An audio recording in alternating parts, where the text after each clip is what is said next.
moo am démb muy suñu mbokk Adja Ndiaye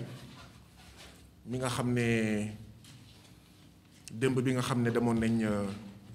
ci DAF pour gunge suñu mbokk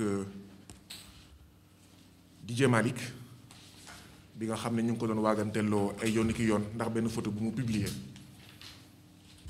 ñu pare def interview ak yéen man defe naa maa ngi toll ci biir VDN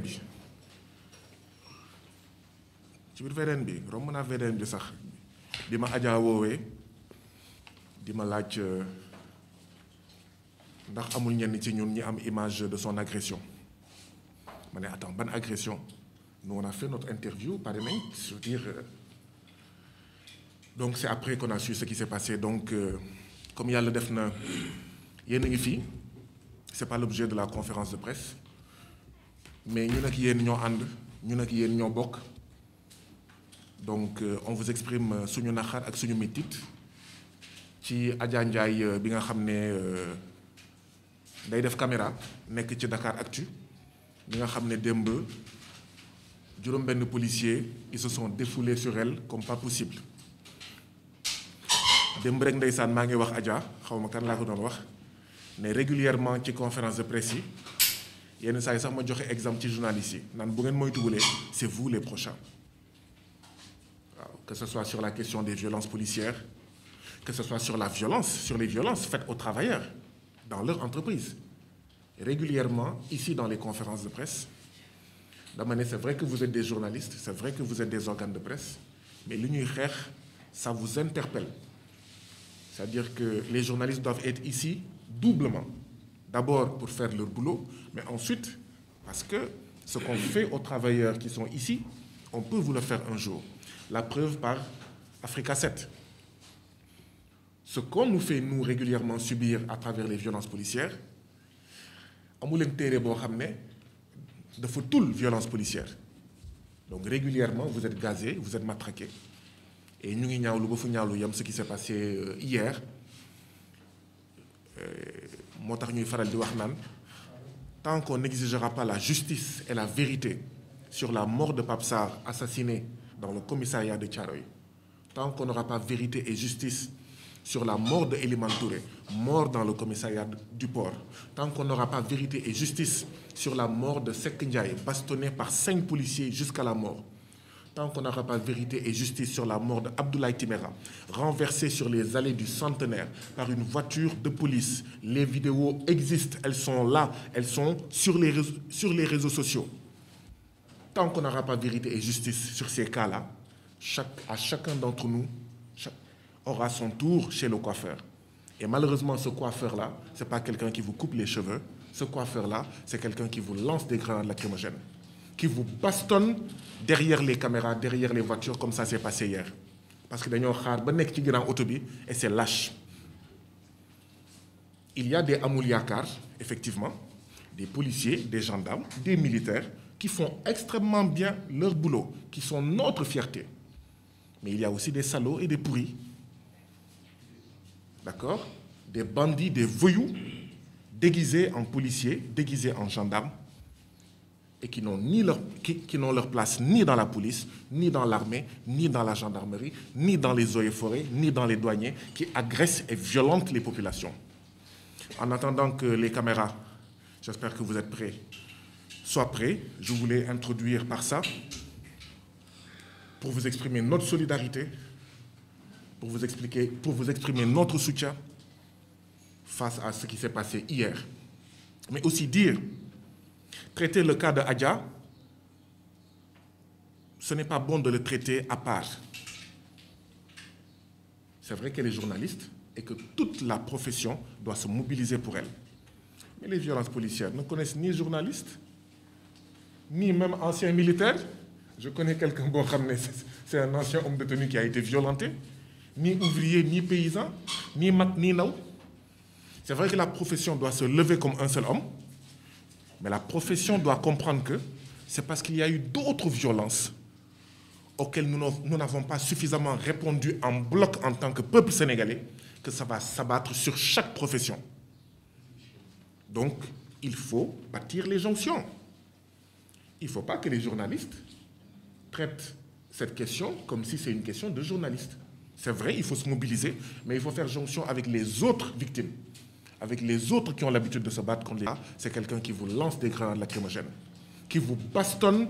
derrière les caméras, derrière les voitures, comme ça s'est passé hier. Parce que dañoo xaar ba nekk ci ginnaaw oto bi et c'est lâche. Il y a des Amul Yaakaar, effectivement,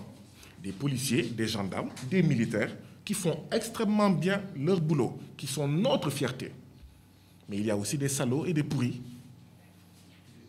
D'accord? Des bandits, des voyous, déguisés en policiers, déguisés en gendarmes, et qui n'ont leur place ni dans la police, ni dans l'armée, ni dans la gendarmerie, ni dans les eaux et forêts, ni dans les douaniers, qui agressent et violentent les populations. En attendant que les caméras, j'espère que vous êtes prêts, soient prêts, je voulais introduire par ça, pour vous exprimer notre solidarité, pour vous exprimer notre soutien face à ce qui s'est passé hier. Mais aussi dire, traiter le cas de Adja, ce n'est pas bon de le traiter à part. C'est vrai qu'elle est journaliste et que toute la profession doit se mobiliser pour elle. Mais les violences policières ne connaissent ni journalistes, ni même anciens militaires. Je connais quelqu'un, bon, c'est un ancien homme de tenue qui a été violenté, ni ouvrier, ni paysan, ni mat, ni naou. C'est vrai que la profession doit se lever comme un seul homme, mais la profession doit comprendre que c'est parce qu'il y a eu d'autres violences auxquelles nous n'avons pas suffisamment répondu en bloc en tant que peuple sénégalais, que ça va s'abattre sur chaque profession. Donc, il faut bâtir les jonctions. Il ne faut pas que les journalistes traitent cette question comme si c'est une question de journalistes. C'est vrai, il faut se mobiliser, mais il faut faire jonction avec les autres victimes, avec les autres qui ont l'habitude de se battre contre les violences. Donc, métit bi ak naxar bi ñu ngi koy bokk ak yéen suñu mbokk Adja mi nga xam ne démb def nañ ko lu ñaaw a ñaaw ay Samba Boy ndaxte loolu mooy seen tur déguisé en policier jàpp ko dóor ko te liggéey rek moo ko fi indi woon mooy filmer li ci gën a ñaaw mooy jigéen la. C'est vrai que violence policière nga def ko góor nga def ko jigéen c'est de la violence policière. Il n'y a aucune circonstance atténuante. Mais quand même, il y a une sorte de circonstance aggravante que de bastonner comme ça une femme sans défense. Et c'est la deuxième fois, à ma connaissance, en un laps de temps très court. La première fois, il n'y a pas longtemps, c'est la femme de Gadaï, où la femme, elle monte dans la voiture, dos tourné, le policier qui lui frappe au dos, sa crosse. Je veux dire, on est dans quel monde là? Ces images doivent faire peur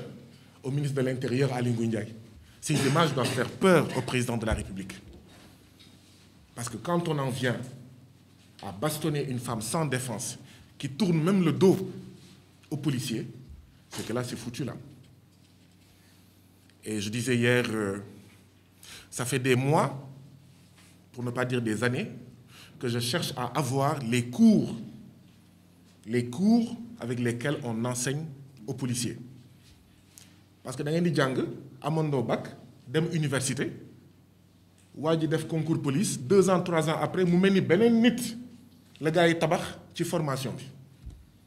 Je ne sais pas si vous vous êtes rendu compte. Moi, régulièrement, je me rends compte que wadi ñoo jangondo won, ñoo magondo won, ñu am bac, dem sax université, 2 ans, 3 ans après, mou dem def formation. Mais après, j'ai dit, mais est-ce que c'est le gars que j'ai connu? On n'a pas besoin de forces de défense et de sécurité qui bastonnent les populations. Surtout au moment où on dit armée-nation. Surtout au moment où la police dit population, vous devez collaborer avec nous pour traquer le crime. Et on a l'impression que pour mater les journalistes, pour mater les Guy Marius, pour mater les travailleurs ou les victimes du système, il y a suffisamment de gros bras. Mais pour arrêter les agresseurs qui ont tué l'étudiant là, de Ziguinchor, de Hassan Seck, qui est mort, qu'on a poignardé à l'UCAD, comme par hasard, il n'y a pas suffisamment de forces de l'ordre. Mais pour qui ou pourquoi ces forces de l'ordre-là doivent être mobilisées? Est-ce que c'est contre Guy Marius? Est-ce que c'est contre le peuple qui souffre? Ou contre les criminels, les voyous, les bandits? il faut qu'on revoie les priorités. Est-ce que c'est pour mater et empêcher les journalistes?